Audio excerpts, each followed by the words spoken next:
हाथ उठा करके, अरे हमको तुमको देना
पढ़ने तो भेजिए।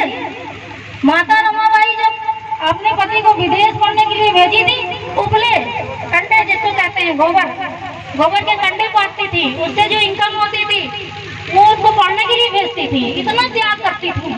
उनके बच्चे बीमार रहते थे लेकिन पति को बताती नहीं थी कि उनकी पढ़ाई डिस्टर्ब ना हो जाए। तो इसी तरह कम से कम आप अपने बच्चों के लिए करिए। जब आप अपने बच्चों के लिए त्याग करेंगी तो वो आगे बढ़ेंगे। और जब बच्चे देखेंगे कि हमारे माँ बाप हमारे लिए त्याग कर रहे हैं, हमारे लिए एक रोटी खा रहे हैं, भूखे रह रहे हैं, तो वो भी अपने माँ बाप के लिए मेहनत और करेंगे और पढ़ाई करेंगे। तो मेरा यही निवेदन है आपसे कि अपने बच्चों की शिक्षा पर विशेष ध्यान दें। कहा गया है, सुकरात जी थे, उन्होंने कहा है कि ज्ञान एक शक्ति है। तो हमारे आधुनिक भारत के जो सुकरात है, बाबा साहब ने भी कहा था कि शिक्षा व शेरनी का दूध है, जो पिएगा वो दहाड़ेगा।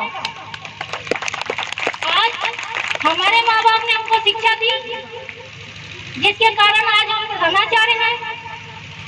तो इसी तरह आप भी माँ बाप हैं, आप भी अपने बच्चों को अच्छी शिक्षा दीजिए कि वो आपका नाम रोशन करें। जिस तरह बाबा साहब से हमारा देश का नाम रोशन हो रहा है, उसी तरह हम अपने बालकों को भी शिक्षा दें।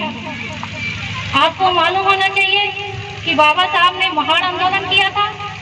महान आंदोलन क्या था? वो हम लोगों को कहीं पानी पीने का अधिकार नहीं था, किसी सार्वजनिक स्थानों को पानी पीने का अधिकार नहीं था।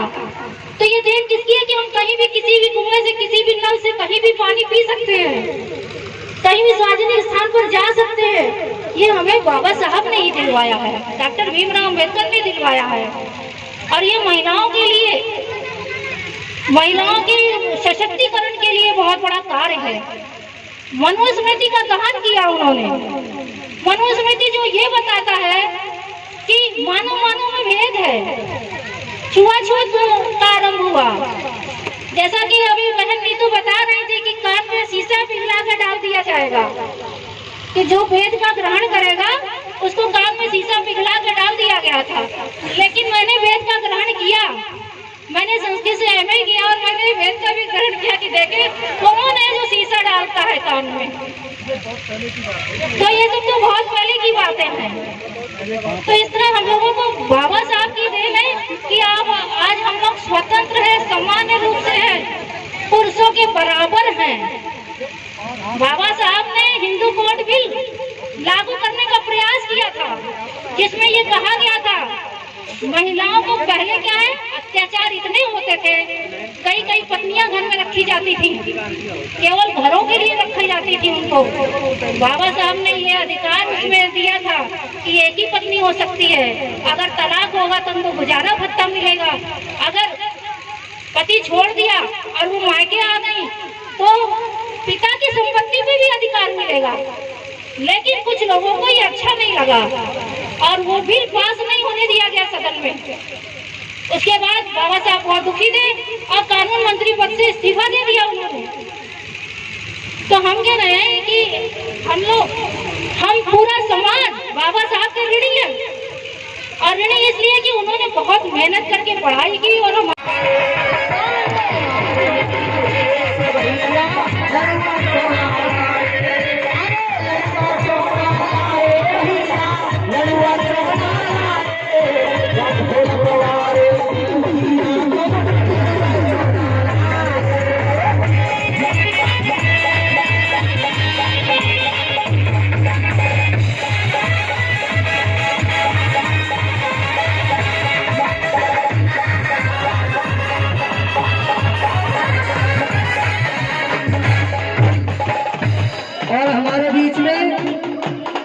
लवी भैया, एक बार उनके लिए जोरदार तालियों से सभी हार्दिक अभिनंदन करेंगे। जोरदार तालियां।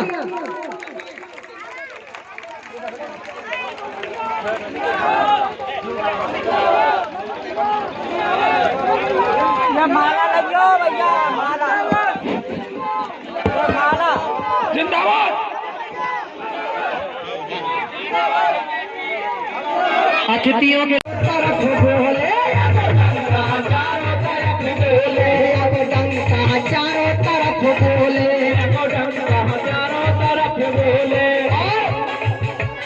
सब मिलते आओ होले होले, सब मिल आओ होले होले, मन में अति खुशी पाओ। जीत